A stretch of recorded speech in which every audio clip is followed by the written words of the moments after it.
Brought to you by Penguin.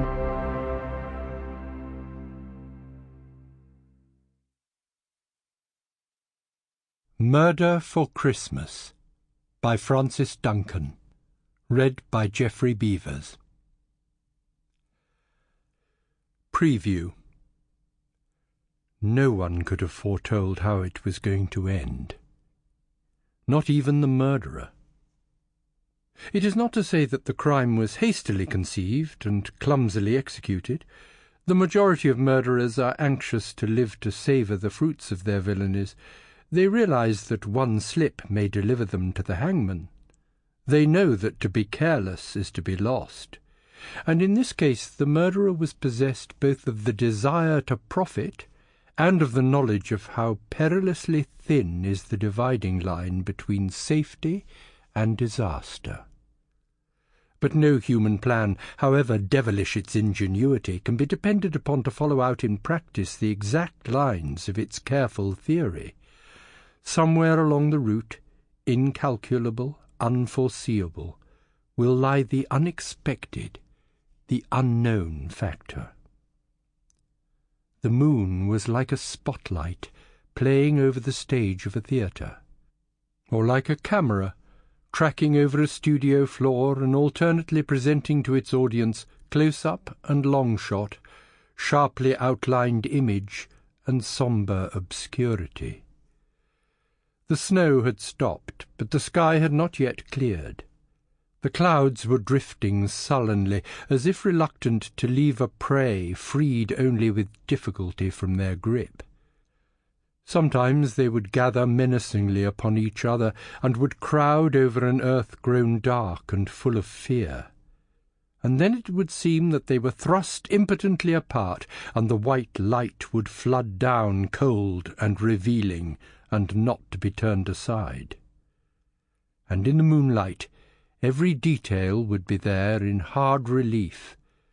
The black and white roofs of the village under the hill, the thin bare arms of the trees along the roadway, the smooth white downs rolling up to the sky, the big house with its old grey stones and the white tracery where the snow clung to the creeper. From the village came the sound of a bell.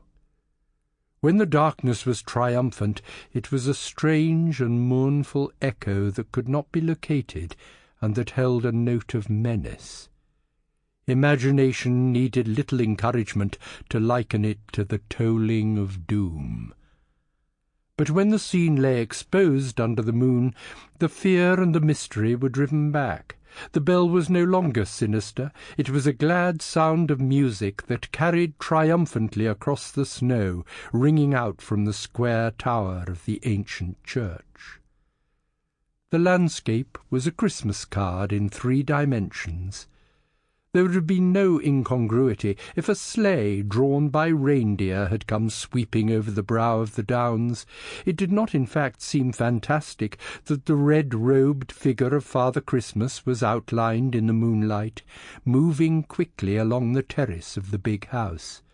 It was, after all, Christmas Eve, when such things, particularly in such a setting, were to be expected.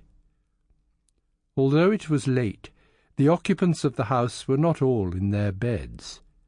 High up in one wing a light still burned. At intervals a figure crossed the illuminated frame that was the window.